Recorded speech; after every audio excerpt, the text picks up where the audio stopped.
이른 아침부터 이렇게 하나님의 말씀을 사모하여 나오신 성도님들 뵈니까 너무나 감사합니다. 사도 바울의 이 편지가 신약 성경에 13개가 들어있는데요. 그 13개의 편지들은 제 생각엔 거의 대부분 사도 바울이 이제 자기가 개척한 교회가 아닌 교회 경우가 두 군데 있지만 대부분 그런 교회들도 다 포함해서 그 교회의 공동체를 형성하려는 목적을 가지고 있습니다. 이 빌립보 이 서도 마찬가지로 그 공동체, 그러니까 그 교회 안에 어떤 공동체 형성을 목적으로 한 그런 편지 내용인데요. 갈라디아 교회도 사도 바울이 이제 시작한 교회인데 거기에도 같은 목적이 있는 것을 우리가 볼 수 있는데, 갈라디아서 4장 19절 말씀 한번 같이 보겠습니다. 이 갈라디아서 4장 19절 말씀 제가 세 번역으로 한번 읽어 보겠습니다. 나의 자녀 여러분, 나는 여러분 속에 그리스도의 형상이 이루어지기까지 다시 해산의 고통을 겪습니다. 이 사도 바울이 갈라디아 교회를 볼 때 어느 때부터인지 그 공동체 안에 그리스도의 모습이 보이지 않았던 것입니다. 근데 이제 이 말씀을 우리가 좀 잘 봐야 되는데요.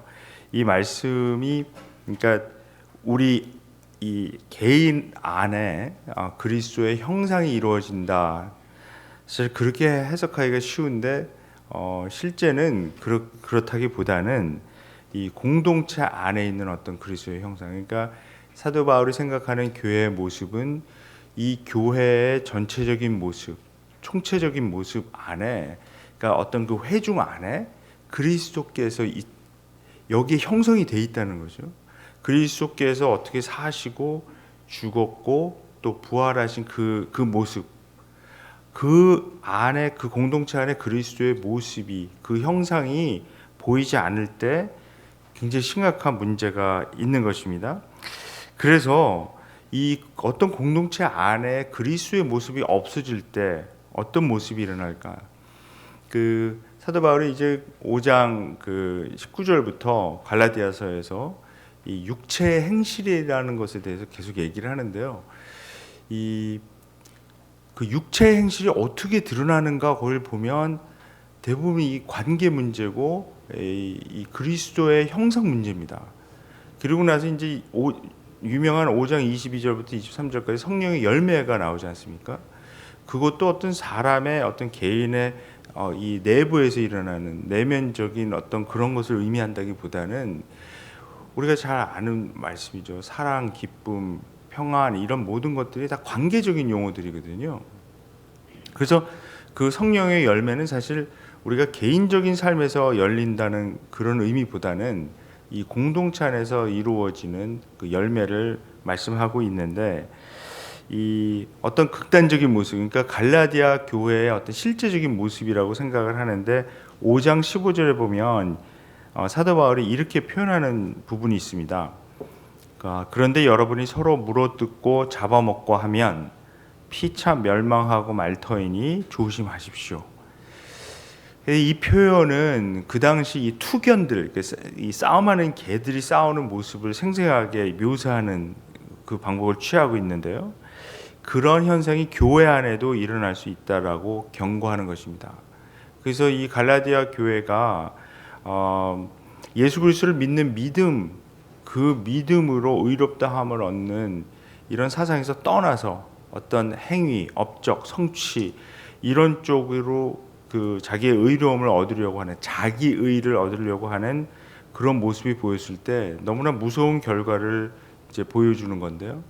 공동체가 파괴되고 그 안에 서로 막 물어뜯고 잡아먹고 하는 그런, 사도 바울이 어떻게 보면 좀 과장법을 사용했다라고도 생각을 하지만 사실 이런 서로 물어뜯고 잡아먹고 하면 막 피차 멸망한다, 이런 이야기들이 생생하게 느껴지는 분들이 있어요. 그래서 제가 어떤 교회에 가서 말씀을 드리면 너무나 잘 이해하시는 그런 경우가 있습니다. 아, 이 편안한 교회만 평생 다니신 분들은 어떻게 교회에서 그런 일이 있을 수 있을까? 이렇게 반응하시는 분들도 있지만 사실 그리스도의 형상이 교회 안에서 없어질 수 있을까? 가능한 얘기라고 저는 생각을 합니다. 그러니까 교회가 정말 그리스도 안에서 그리스도의 형상이 있는 그런 교회가 아닌 인간적인 면들이 막 강하게 나타나서 이렇게 그런 인간적인 모임이 되고 그럴 가능성이 굉장히 있는데요. 우리 이민교회에서 특별히 이 공중전, 육탄전, 뭐 해전 이게 다 겪으신 분들은 굉장히 이해되는 말씀이에요. 그러니까 그리스도의 형상이 교회 안에 없어지는 무시무시한 그런 그 상황. 근데 갈라디아 교회는 그런 일이 있었던 것 같고요. 그래서 그렇게 되지 않게 하기 위해서 사도 바울이 다시 한번 이 해산의 고통을 겪으면서 이 그리스도의 형상이 그 공동체 안에 형성되도록 이렇게 애쓰는 것이다 이렇게 말합니다. 제가 바라기는 우리 이 뉴잉글랜드 은혜 장로교회 그리스도의 형상이 아주 강하게 이렇게 나타나기를 원합니다. 그래서 정말 세상에서는 경험할 수 없는 하나님의 사랑, 하나님의 평강, 그 성령의 교제가 여기에 풍성해지기를 원하는데요.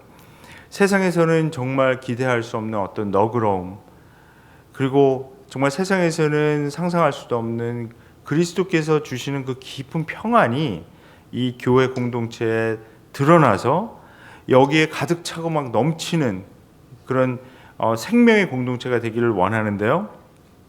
그러려면 오늘 본문에서 말씀하고 있는 그리스도의 마음을 가져야 그것이 가능합니다. 그래서 공동체에서 드러나는 어떤 이미지, 그러니까 공동체에서 드러나는 어떤 그 모습이 그리스도의 형상, 우리가 십자가에서 보았던 그 상상할 수 없어도 형용할 수 없는 그리스도의 그런 사랑이 드러나는 그런 공동체가 되길 원하는데요. 그래서 이제 빌립보서에서 오늘 본문이 보여주는 것은 빌립보 교인들이 어떤 특별한 어떤 관점을 가지고 그리스도의 마음이 그 안에서 형성이 돼야 그런 공동체가 가능하다는 것입니다. 오늘 본문 그러니까 2장 5절부터 읽었는데 2장 2절에 보면 거기 한번 같이 봤으면 좋겠습니다. 그 사도 바울이 이렇게 표현하는 부분이 있거든요. 마음을 같이하여 같은 사랑을 가지고 뜻을 합하며 한 마음을 품어. 그러니까 어제 저녁 때 우리가 고린도전서 1장 10절에서 보았던 말씀하고 상당히 비슷한데요. 왜 그러냐면 사도 바울이 이 같은이라는 이 표현, 뭐를 같이 하고 같은 사랑을 품고 한 마음 막 이렇게 얘기를 할 때 사도 바울이 생각하고 있는 어떤 한 가지 그 관점이 있습니다. 어떤 퍼스펙티브인데, 그러니까 그런 어떤 생각의 패턴 같은 거죠. 사도 바울이 그 고린도전서 1장에서 이야기했던 어떤 십자가의 도어, 그것과 이제 거의 같은 말씀인데요. 그래서 여기서 말하는 어떤 그 마음을 품는다, 이 표현이 사실 굉장히 중요한데, 그러니까 그 어떤 단어가 있거든요. 그러니까 생각한다라고 하는 단어인데요. 그것은 이제 우리말 이 개역 성경에서는 마음을 품는다 이렇게 정말 너무나 멋지게 번역했습니다. 근데 빌립보서 전체를 보게 되면 그 단어를 사도 바울이 10번 사용해요. 그래서 이게 굉장히 그 빌립보서 전체에서 아주 중심되는 그 동사인데요. 헬라어로는 이제 프로네인이라고 하는데 이거를 계속 반복을 하면서 사도 바울이 그 마음을 품으라 했죠. 그렇게 생각하는 어떤 패턴을 배워라. 그러니까 그리스도께서 가지셨던 어떤 그 관점, 그리스도께서 생각하셨던 어떤 그 패턴, 그거를 집중해서, 그러니까 같은 생각을 품고 같은 사랑을 가지고 뜻을 합해서 한 마음이 되려면 그 마음을 가져야 된다는 거죠.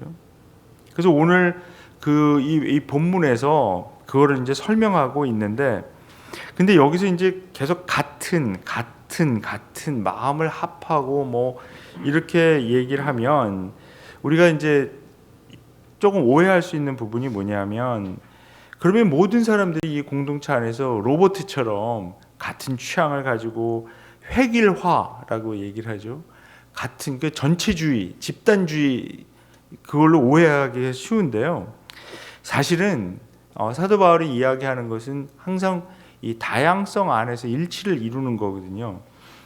그래서 그 이제 빌립보서 4장 2절 같은 경우에 보면 이 빌립보 교회의 그 두 지도자, 여성 지도자죠.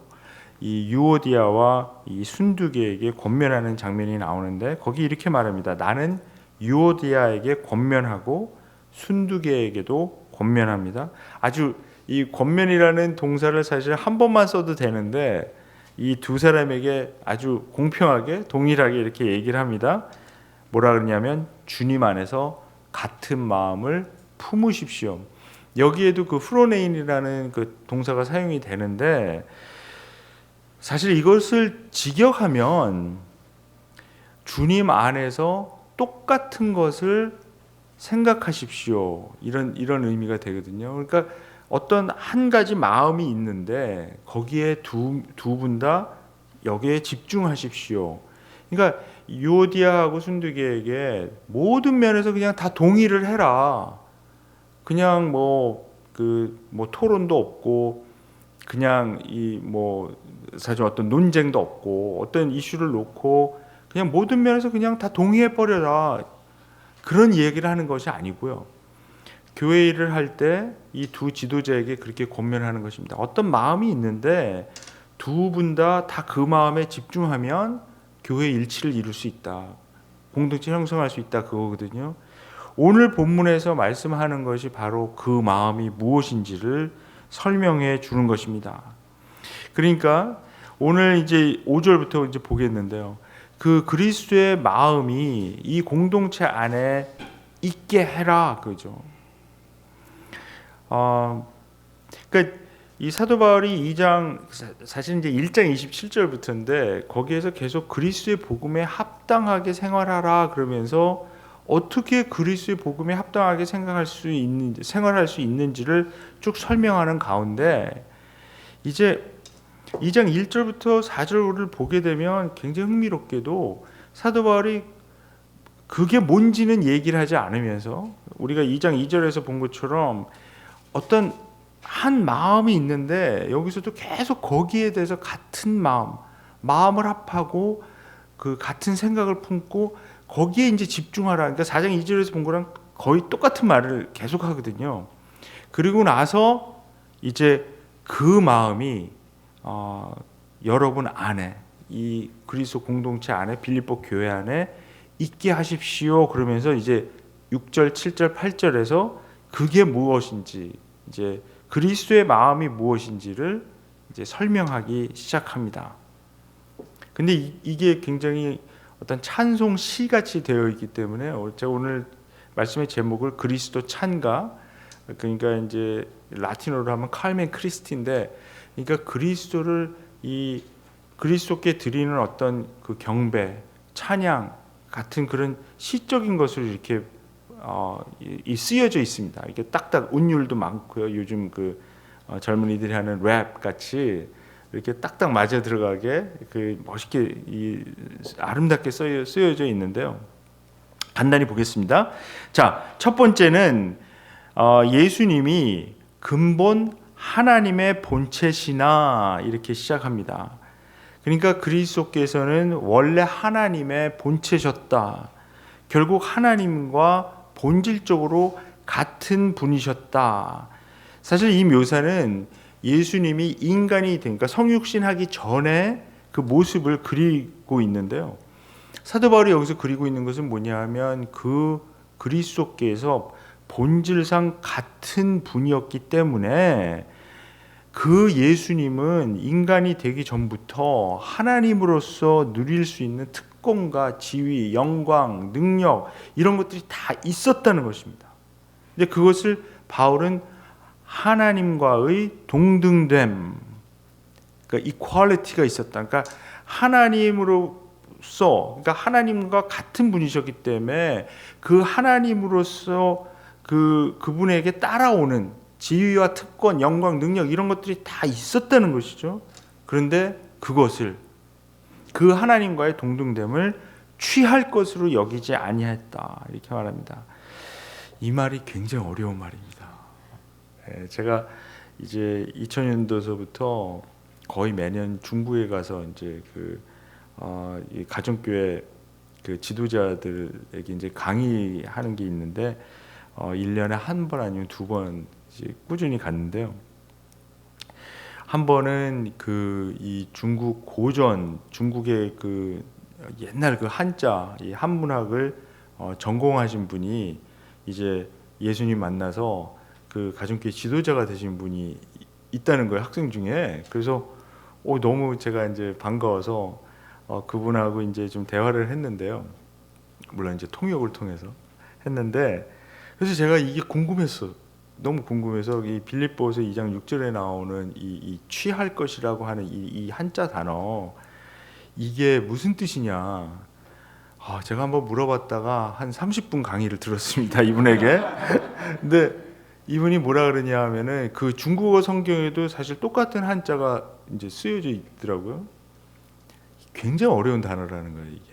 중국 고전에 막 나오고 막 그거를 막 인용하고 막 어디서 나오고 막 이렇게 설명을 하는데, 이게 간단한 그 한자 단어가 아니고요. 거기에 깊은 뜻이 있는데, 그래서 근데 이게 사실 헬라어로도 이 신약 성경 전체에 단 한 번 쓰여진 그 단어거든요. 그리고 이 구약을 헬라어로 번역한 그 70인역에도 나오지 않는 단어입니다. 그러니까 굉장히 드문 단어고, 그리고 또 다른 그 고대 그 그리스로 쓰여진 문헌에도 거의 찾을 수 없는 굉장히 어려운 단어인데, 이게 1986년도에 쓰여진 한 논문에서 굉장히 클루를 찾아냈어요. 그래서 뭐 그런 얘기를 제가 이 아침부터 다 할 필요는 없는 거고요.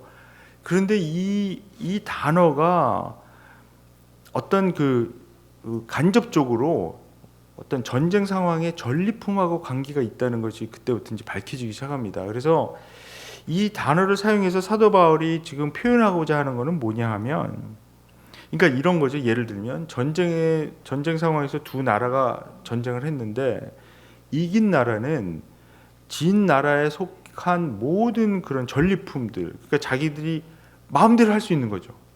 그러니까 이긴 승전을 한 나라가 패전한 나라에 속한 모든 것을 다 자기들이 마음대로 막 가져가 취할 수 있고, 뭐 가져가서 쓸 수도 있고, 마음대로 할 수 있는 거죠. 당연하게 자기들이 이겼으니까요.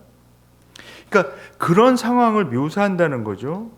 그러니까 여기서 지금 사도 바울이 표현하고자 하는 건 뭐냐면, 예수님은 하나님과의 동등됨을 통해서 거기에 따라오는 모든 지위, 권리, 특권, 영광 이런 것들을 너무나 당연하게 자기가 마음대로 쓸 수 있는 그런 상황이라는 겁니다. 근데 예수님께서 인간이 되셨을 때 어떻게 선택을 하셨냐 하면, 그 동등됨을 마음대로 하지 않았다는 거예요. 자기가 당연히 쓸 수 있고 취할 수 있다라고 하는 그 얘기는 뭐냐면, 자기가 마음대로 사용할 수 있다는 거죠. 근데 그러니까 예수님이 택해서 그렇게 사용하지 않겠다. 그 동등됨을 통해서 자기 자신을 위해서는 어떤 유익도 취하지 않겠다. 그렇게 결정하고 실행하셨다는 것입니다. 우리 복음서를 보게 되면 예수님께서 그 자기의 능력을 자기 자신을 위해서는 정말 한 번도 사용하지 않은 것을 우리가 볼 수가 있습니다. 이 광야에서 받았던 그 사탄의 첫 번째 유혹이 그거 아닙니까? 돌을 떡으로 바꿔 먹으라 그러죠. 40일을 이제 금식한 주님께서는 이 돌을 떡으로 바꾸어서 자기 음식으로 만드는 것을 거부하셨다는 거죠. 충분히 그렇게 하셔도 되는 건데, 그런 능력과 권리가 분명히 있으셨는데, 예수님은 어떤 목적을 위해서, 사실 우리를 위한 거죠, 그걸 거부하셨고요. 오직 그 능력을 다른 사람들을 위해서만 사용하셨다. 이 복음서에서 증거하는 거죠. 오병이어의 기적에서는 예수님께서 그 음식을 다른 사람들을 위해서는 기적을 통해서 그 능력을 사용해서 많이 공급해 주시는 그런 그 기적을 행하셨다는 거죠. 그러니까 그 마음이, 그러니까 그 예수님께서 생각하셨던 그 패턴이 바로 첫 번째 예수님의 그 마음을 묘사하는 그 마음이 그리스도인 공동체에 있어야 그리스도가 형성되기 시작한, 그리스도 이미지가 여기 형성되기 시작한다는 겁니다. 자기의 지위, 특권, 권리, 유익 이런 것들이 주장되어지는 그런 공동체에는 예수님의 마음에 설 자리가 없다는 것입니다. 우리의 마음이 예수 그리스도의 마음이 되어 행하여질 때 그때 공동체가 형성되기 시작합니다. 근데 여기에 아주 굉장히 흥미로운 그 문법적인 그 문제가 하나 있는데요. 그 우리말 성경에 이제 그는 하나님의 본체시나, 그러니까 본체시지만이라는 뜻이잖아요. 근데 이것을 문법적으로 보면 어떤 의미가 되냐 하면, 그러니까 원래 예수님이 하나님이시지만 하나님으로서 누릴 수 있는 특권과 동등됨을 포기하셨다 이렇게 이야기하는데, 문법적으로 이 문장을 그는 근본 하나님의 본체이시기 때문에 이렇게 번역할 수도 있다는 겁니다. 이 분사기 때문에 그게 가능한데요. 그때 그 의미는 어떻게 되냐면 예수님이 하나님이시기 때문에 그 특권과 동등됨을 포기했다 이렇게 이해하는 겁니다. 저는 이 두 가지 이해가 다 이제 문법적으로는 가능한데 심정적으로는 저는 이 두 번째 해석이 정말 너무 좋아합니다. 왜냐하면 우리가 믿는 하나님은 자기의 모든 것을 다른 사람을, 그러니까 사람들을 위해서 포기하시는 분이라는 것이죠. 근데 그 모습이 사실 예수님의 생애를 통해서, 예수님의 죽음을 통해서 우리가 보았던 하나님의 모습, 그러니까 하나님의 진정한 모습은 자기가 당연히 누릴 수 있는 그 특권과 지위를 타인을 위해서 포기하시는 그런 분, 우리가 믿는 하나님 바로 그런 분이라는 것입니다. 예수님께서 하나님과 원래 근본 본체이시기 때문에 예수님은 인간이 되셔서 그런 행동을 하셨다는 겁니다. 모든 것을 다 포기하시는 하나님.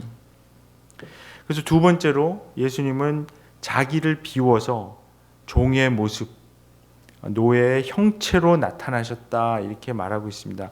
그런데 여기서 이제 맨 처음에는 하나님과의 본체라 그랬고 여기는 노예의 형체라 그랬잖아요. 근데 원문으로 보면 똑같은 단어입니다. 몰페이라는 단어인데요. 이것은 본질상 그러니까 이 어떤 그 폼을 얘기를 하는 건데, 그러니까 원래 그 예수님께서 원래 하나님과 본질상 같은 분이었다라고 하면 예수님께서 여기 노예 형체를 가지고 나타나셨다라고 표현하는 것은 그냥 노예 흉내를 낸 것이 아니라 정말 노예가 됐다. 그러니까 자기를 비웠다 하는 것은 그 하나님과의 동등됨 이것을 다 포기했다는 것을 여기서 그렇게 표현하고 있는 건데요. 그러니까 자기가 당연히 주장하고 누릴 수 있는 권리를 포기했고요. 그러면서 예수님께서는 본질상 노예가 돼서 나타났다. 이렇게, 그러니까 사람 흉내만 내고 노예 흉내만 내고 그냥 속은 변한 것이 안 변한 것이 아니라 정말 노예가 됐다.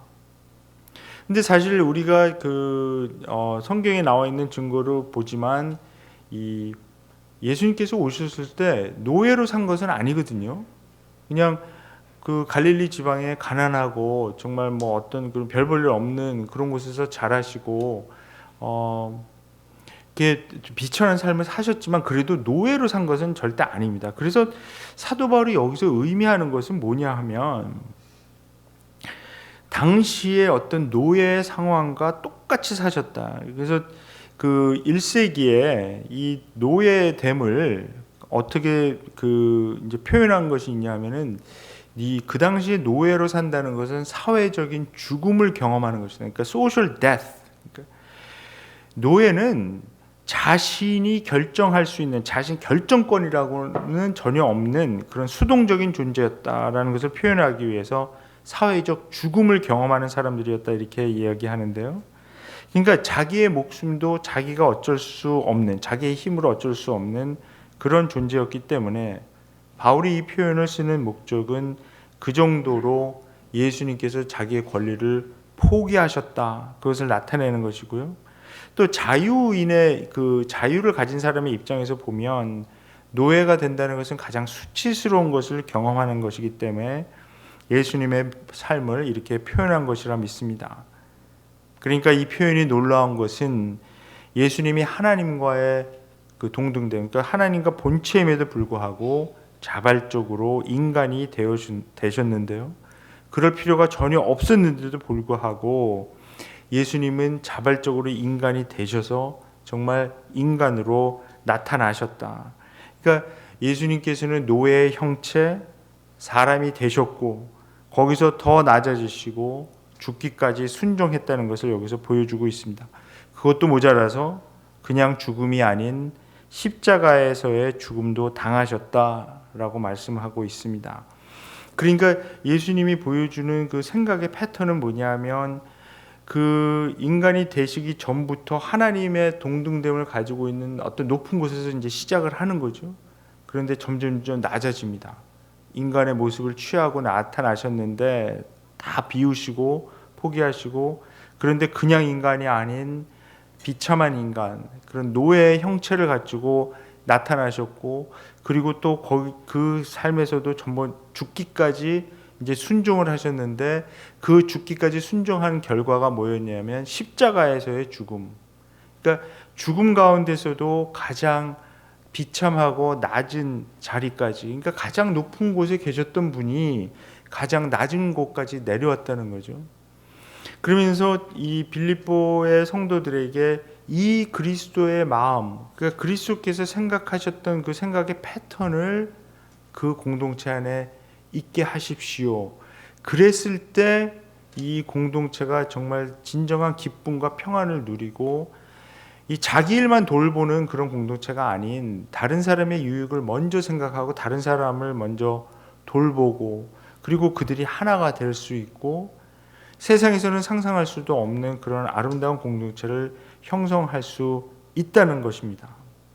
그러니까 가장 높은 곳에 있었던 분이 가장 낮은 곳으로 기꺼이 오기로 한 그 마음, 결단, 행동, 그것이 바로 우리가 가져야 할 마음과 결단, 행동입니다. 그 마음이 있고 결단이 있고 행동이 있는 곳에 진정한 하나님의 공동체가 세워지기 시작합니다. 그 마음, 결단이 없다면 하나님이 원하시는 공동체는 세워질 수 없습니다. 또한 이 예수님의 마음과 행동은 그의 복음, 예수 그리스도의 복음이 나타내는 반제국적인 패러다임을 보여줍니다. 이 로마 제국이 그 당시에 추구했던 어떤 명예와 권력, 영광 이런 것들을 정면으로 거부하고 그들이 가던 삶의 방향과는 완전히 다른 삶의 방향으로 가는 것을 보여주셨습니다. 자기가 당연히 누릴 수 있는 지위, 권력, 명예, 영광 이런 것들을 다 다른 사람들을 위해서 포기함으로써 우리의 삶의 방식도 우리의 삶의 방향도 높은 곳으로만 가는 세상적인 삶의 방식이 될 수 없는 것을 몸으로 보여주셨습니다.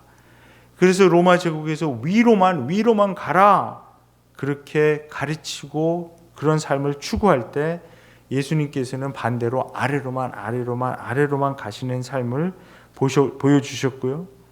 근데 바로 그 모습이 하나님의 모습, 우리가 따르고자 하는 예수님의 모습이라는 것입니다. 따라서 우리도 우리의 삶의 방향을 정할 때 세상에서 가르쳐 주는 대로 지위의 향상, 더 많은 권력, 더 많은 특권을 누리기 위해서, 그러니까 요즘 어떤 청년들은 그렇게 얘기합니다. 삶의 목적이 갑질을 할 수 있는 위치까지 내가 가야 된다. 갑질 당하는 거 보니까 너무나 힘들다는 거죠. 그런 상황에 내가 들어가면 안 되겠다. 그래서 그러니까 막 갑질에 슈퍼 갑질 막 별 얘기들이 많이 있잖아요. 뉴스에 야 저런 그런 뉴스에 그런 게 나오면 사람들이 보면서 그 뉴스를 그렇게 전하는 어떤 목적이 있을 거 아닙니까? 그럼 그런 모습을 보고 나는 저렇게 살지 말아야 되겠다라고 사람들이 느끼는 것이 아니라요. 거기서 레슨을 배우는데 이 머리 좋은 청년들이 어떻게 배우냐 하면 을이 되면 안 되는 거구나. 적어도 살 때 내가 갑이 돼야지 갑질을 하려고 그러는 것이 아니라 갑질을 할 수 있을 정도의 위치가 돼야 세상에서 저렇게 굴욕적으로 안 살 수 있구나. 그 레슨을 배운다는 거예요. 그러니까 삶의 목표가 뭐냐면 내가 갑질을 할 수 있는 그런 위치가 내가 돼야 되겠다. 모든 교육의 그 목적, 왜 내가 공부도 잘해야 되고 학위도 더 많이 받아야 되고 돈도 더 많이 해야 되고 권력도 있어야 되고 명예도 있어야 되느냐? 왜냐하면 남한테 당하지 않기 위해서. 어떻게 보면 우리 어떤 민족도 이민 와서 사는 많은 분들이 생각하는 게 그런 건지도 모르겠습니다. 그러나 오늘 이 본문에서 보여주는 예수 그리스도의 모습은, 그 삶의 방향은 그런 것이 우리의 삶의 목적이 될 수 없다는 것이죠. 예수 그리스도의 마음을 정말 우리가 따라간다면 세상적으로 우리가 배웠던 그런 더 많은 지위와 권력, 특권을 위한 그런 삶의 방향이 될 수가 없고, 우리의 자녀들을 교육할 때도 그런 삶을 살도록 가르칠 수 없다는 것이죠.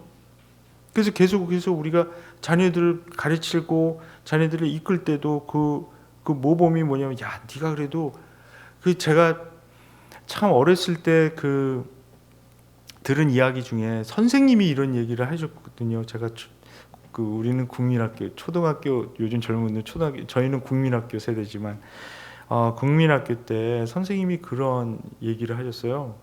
그러니까 옛날에는 아마 좀 연배가 계신 분들은 다 기억이 나실 텐데, 그 동네에 보면은 이렇게 화장실 이게 퍼가시는 분들이 있잖아요. 퍼가시 이렇게 이 통에다가 넣고 이렇게 대에다가 이렇게 지고 가시는 분들이 있잖아요. 제가 국민학교 때 생각나는 게 선생님이 그런 예를 드시더라고요. 너희들 공부 열심히 해야지 저런 사람들 같이 안 되는 거야. 근데 그게 굉장히 제 기억에 내리에 남고 그러는데요. 그 삶의 목적, 어떤 우리가 공부를 열심히 해야 되고 공부를 하는 목적이 뭐냐면 저런 사람 되지 않게 해야 된다. 그 좋은 뜻으로 이제 말씀하시고 배운 얘기인데요. 우리가 알게 모르게 자녀들을 가르치고 이렇게 교육할 때도, 네가 열심히 해야지, 이 미국 땅에서 살기 얼마나 힘든데 열심히 해서 높은 자리에 올라가고 디그리를 받아도 하나씩 더 받아야 꿀리지 않고 살 수 있는 거야. 근데 사실 이 예수님의 이 삶을 공부하다 보면, 예수님의 마음을 공부하다 보면, 사실 예수님께서 추구하셨던 삶의 모습은 오히려 그 반대라는 겁니다. 자꾸 낮아지고 내려가려고 하는 그런 모습이 일어나는 거죠. 우리가 믿는 하나님이 그런 분이기 때문에, 우리가 따르는 예수님이 이런 분이기 때문에, 그래서 사실 우리가 또 교회를 섬기겠다는 것은 그런 삶으로 더 헌신해서 낮아져서 따르겠다는 의미가 되는 거죠. 우리가 대접받고 이름이 올라가고 더 많은 권한과 큰 목소리를 내서 자기가 어떻게 휘둘러 보겠다라는 그런 마음을 가지고 생활할 때 사실 교회 공동체는 세워지기 힘듭니다. 거의 불가능한 거죠. 그래서 어떻게 보면 우리가 이 이민교회 공동체를 형성하고 여기서 추구하는 모습하고, 그러니까 우리가 세상에서 살던 그런 모습하고 교회에 들어가서 갑자기 살아야 되는 이 모습이 충돌이 일어나는 것 같아요. 밖에 나가서는 굉장히 높아지려고 계속 노력하는 삶으로 살아야 된다라고 우리가 그렇게 추구를 하다가, 갑자기 교회에 와서는 우리가 더 낮아지고 더 섬겨야 된다 이렇게 하니까, 이게 세상에서 살던 거하고 교회에서 생활이 자꾸 부딪히는 그런 모습을 보게 되고요. 그러니까 어떤 경우에는 세상 교회 바깥에서 살던 그런 모습을 그냥 교회 안까지 들어와서 여기서도 같은 모습으로 하려다 보니까 자꾸 부딪히는 그런 일이 있는 것 같습니다. 그러나 우리가 분명한 것은 그리스도의 마음을 갖는다는 것은 더 낮아지는 것입니다. 더 섬기고 포기하기 위해서 그리스도를 따라가는 것이고요. 제가 이 아침부터 너무 설교가 길어지고 있습니다. 그래서 제가 그 이야기를 하나 하고 오늘 말씀을 마치도록 그렇게 하겠습니다. 이제 우리나라에 이 복음이 전해지는 과정에서 그 옛날 그 조선에 왔던 선교사님들 중에서 그리스도의 마음을 전해준 분들이 있는데요. 저는 이분의 그 전기가 나왔을 때 2012년도에 나왔는데 그 책을 쓰신 분이 제가 아는 분이라 이분이 저에게 그 책을 보내주셨어요. 그래서 그 책이 그 뜻밖의 어떤 책이 와서 그걸 이제 뜯어서 읽게 됐는데 제가 읽다가 중단을 할 수가 없어서 그냥 앉은 자리에서 끝까지 읽었던 그런 기억이 있습니다. 지금 굉장히 많이 알려졌는데 그 서서평 선교사님 얘기 아시죠? 뭐 영화도 나오고 뭐 그 영국도 만들고 그랬다 그래요. 근데 이분 이야기 중에 저는 굉장히 이렇게 저한테 아주 마음에 와닿는 이야기가 뭐냐면, 그러니까 이분이 원래 그 독일에서 태어나서 6살 때 이제 미국에 이민 오신 분이라 그러잖아요. 그러니까 이분이 어떻게 보면 1.5세 같은 그런 분이에요. 그래서 원래 이름도 엘리제 셰핑인데 미국식으로 이제 영어식으로 엘리자베스로 이제 이름을 바꿔서 엘리자베스 셰핑으로 이제 이름을 바꿨다 그러는데요. 이분이 6살 때 미국에 이민 온 그런 이야기도 나중에 이제 더 밝혀지는데 그 어머니가 이제 혼자 돼서 그 홀어머니가 이제 이 딸을 데리고 이제 이 독일에서 미국으로 이제 이민을 와서 이렇게 자란 이야기인데, 근데 이제 어렸을 때 이제 하는 영어에 이 독일어 액센트가 굉장히 강하게 들어가서 애들한테 막 놀림을 받고 뭐 그런 일도 있었다 그래요. 근데 이분이 이제 대학을 다닐 때 하나님의 은혜를 체험합니다. 그리고 나서 자신의 삶을 이제 선교에 바치기로 결심을 하고, 하나님께서 보내주시는 곳이면은 어디든지 가겠다 그렇게 기도하기 시작하는데, 이 되도록이면 가장 어려운 곳으로 보내달라고 기도했다고 합니다. 그래서 하나님께서 그의 기도를 들으시고 그 당시 정말 너무나 힘들었던 이 조선 땅에 보내기로 하셨는데, 그 조선을 마음에 품고 기도를 하고 있었습니다. 그런데 이 엘리자베스 셰핑이 조선으로 가기로 결정했을 때 이제 문제가 생겼는데요. 이 어머니가 캐톨릭 신자였었어요. 근데 자기 딸이 갑자기 이제 개신교로 개종을 한 데다가 이 조선이라는 정말 어디서 들어보지도 못한 나라로 가겠다고 하니까 너무나 싫은 거예요, 이게. 그래서 막 극심하게 반대하기 시작했는데, 뭐 이런 거죠. 그러니까 내가 너를 선교사 같은 거 만들려고 내가 독일에서 이렇게 이민 와갖고 너 혼자 데리고 막 투잡 세잡 뛰면서 고생하면서 교육시켰는지 아냐? 막 이런 식이겠죠. 근데 제가 그 스토리를 읽으면서 제가 자랐던 대학생 때 생각이 막 났어요. 근데 사실 저는 이제 너무 좋은 부모님 만나서 제가 대학생 때 이제 신학교 가겠다고 말씀을 드렸더니 저희 부모님은 막 너무 좋아하셨어요. 막 우시고 한국에 있는 작은 아버지한테 전화 걸어서 막 자랑하시고 막 그런 분이셨는데, 근데 저랑 같이 교회 대학부에 있었던 제 친구들은요, 선교사 되겠다 그러고 신학교 가겠다고 그런 친구들이 그 당시 그 대학부에 어떤 영적인 부흥이 있어갖고 한 30명, 지금 다 된 친구들 다 합치면 한 30-40명 정도가 그렇게 막 헌신하고 다니던 그런 때였었어요. 교회에서 난리가 났습니다. 저희를 가르치던 대학부 전도사님이 쫓겨날 뻔했어요. 왜냐하면 멀쩡한 대학생들 데리고 이 똑똑하고 공부 열심히 하던 애들 데리고 뭐 이상한 선교사 같은 거 만든다고, 전도사가 이게 뭔가 수상한 사람이다 그래갖고 그 전도사님 정말 쫓겨날 뻔 하셨거든요. 그래서 핍박을 굉장히 많이 당했어요. 근데 이 선교사님 얘기를 읽는데 그 옛날 그게 생각이 나는 거예요. 어머니가 막 너무 극심하게 막 반대를 하고, 그래서 결국은 어떻게 됐냐면 이 어머니가 자기 딸하고의 그 연을 끊어버렸어요. 너는 더 이상 내 딸이 아니다. 그리고 나중에 그 이야기를 읽어보면 조선에서 섬기다가 그 미국에 다시 와서 어머니를 만나려고 그러는데도 어머니가 만나주질 않아요. 그 자기한테 한마디로 상처를 줬다 이거죠. 근데 아무튼 이 선교사님의 마음의 상처가 됐지만 계속 준비를 해나갑니다. 그래서 간호사도 되고요. 또 그 신학교 가서 성경도 공부하고, 그래서 32살 때, 그러니까 그때가 1912년도였는데 그때 이제 준비를 다 마치고 32살의 처녀로서 조선 땅으로 가게 됩니다. 그때가 이제 1912년이었고요.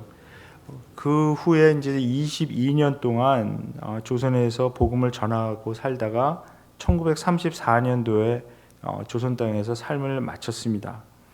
근데 이 전기를 쓴 분이 어떻게 쓰느냐 하면, 그 당시에 조선이 나라를 잃은 슬픔, 그러니까 그 일본에게 병합되고 2년밖에 안 지난 때잖아요. 1912년이니까 너무나 슬픔과 절망에 빠져서 이런 보통 사람들도 다 그냥 파탄에 이뤘는데 가난한 자, 또 병든 자를 돌볼 힘도 의지도 없었다 이렇게 쓰고 있습니다.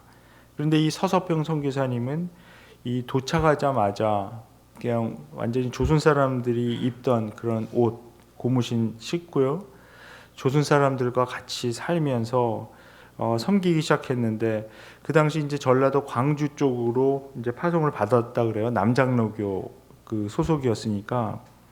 그래서 이분이 도착하자마자 본 것은 뭐냐 하면, 너무나 이 나병 환자, 장애인, 이 갈데없는 고아 과부들, 이분들이 너무나 넘쳐나는데 이분들을 아무도 돌보지 않는다. 그래서 가서 도착하자마자 내가 이분들을 섬겨야 되겠다고 결심을 하고 계속 섬기는 그런 사역을 했습니다.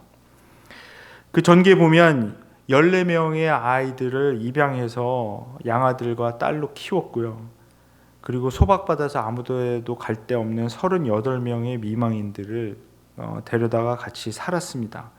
그들에게 하나님의 말씀을 가르치면서 살았고, 근데 이제 이 선교사님이 여름마다 이 나귀를 타고 이 전라도 시골 구석구석 산골을 돌아다니면서 이제 전도를 한 얘기가 나오는데요. 거기에 그 선교사님이 쓴 일기의 일부분이 인용이 되어 있는데 제가 한번 읽어드리겠습니다. 이번에 만난 여성 500명 중 이름이 있는 사람은 단 10명뿐입니다. 1921년 조선 여성들은 큰 년이, 작은 년이, 개똥어멈 등으로 불립니다. 이들에게 이름을 지어주고 글을 가르쳐주는 것이 저에게 가장 큰 기쁨이 되었습니다. 그런데 이분이 54살 때 이제 자기가 섬기던 분의 어떤 병을 옮겨받아서 병사했는데, 이 마지막에 진단한 그 의사는 영양실조가 병세를 악화시켰다고 이렇게 적고 있습니다. 근데 이분의 그 사망 소식이 그 1934년도 6월 28일자 동아일보에 이렇게 보도가 됐는데요. 그 제목이 아직도 남아 있어요. 이렇게 돼 있습니다. 보리밥, 된장국과 고무신 끌고 생활, 자기 몸과 재산을 돌보지 않고 전심력을 교육 자선해. 근데 이 기자가 왜 이분의 그 소식을 전했냐 하면, 어떤 그 광주 시내에서 한 미국 선교사의 장례식이 열렸는데 갑자기 어디서 나왔는지 모르는 한 1000여 명이 되는 나병 환자, 장애인, 고아 과부들이 이 장례 행렬을 따르며 어머니 어머니 하고 울며 외쳤다는 소식을 듣게 된 거예요. 그래서 도대체 무슨 일인가 하고 취재를 시작했다고 나중에 쓰고 있습니다. 근데 이 선교사님이 돌아가셨을 때 이 유품을 정리하러 갔던 동료 선교사님이 그의 침대맡에 걸려 있는 좌우명을 보게 되었는데요. 거기에 이렇게 써 있습니다. Not success, but service. 그거를 그 침대 위에 이렇게 걸어놓고 아마 계속 하루 종일 보고 아침 저녁으로 보면서 마음을 다졌던 것 같습니다. Not success, but service. 그러니까 성공이 아니라 섬김이다. 시편 116편 12절에 시편 기자가 이렇게 묻습니다. 하나님께서 내게 주신 은혜를 무엇으로 보답할꼬? 제가 이 정기를 읽으면서 이 말씀이 생각이 났어요. 나의 성공으로 하나님께서 나에게 주신 은혜를 보답할 수 있을까? 아닙니다. 섬김이 정답이라는 것입니다. 그러니까 너무나 많은 사람들이 내가 세상에서 성공한 것 가지고 하나님께 무슨 보너스 드리듯이 은혜 갚겠다고 나서는 그런 상황이 있습니다. 그럴 수 없습니다. Not success, but service. 그러니까 예수님께서 보여주신 그 마음, 예수님께서 보여주신 그 섬김은 자기가 당연히 누릴 수 있는 지위와 권리, 특권, 영광을 포기하고 완전히 낮아지신 것이고요. 하나님께서 우리에게 원하는 복음에 합당한 생활은 바로 그런 그리스도의 마음을 우리가 갖는 것입니다. 이 복음에 합당한 생활을 하기 위해서 또 복음에 합당한 공동체를 세우기 위해서 우리가 가장 필요한 것이 바로 예수 그리스도의 마음이 우리의 마음이 되는 것입니다. 예수님의 마음을 품고 산다는 것이 바로 공동체를 세우는 일이고요. 나의 지위, 권리, 지위, 주장, 명예, 영광 이런 것들을 다른 사람들을 위해 포기하고 그래서 공동체를 세우는 그 일, 그것이 될 때, 그러니까 예수 그리스도의 마음이 우리의 마음이 될 때 이 공동체가 하나님께서 원하시는 모습으로 형성이 되어 나갈 것입니다. 그 그리스도의 마음이 이 풍성히 여기 넘쳐나는 그런 은혜 장로교회 되시길 주님의 이름으로 축원드립니다. 네, 기도하겠습니다.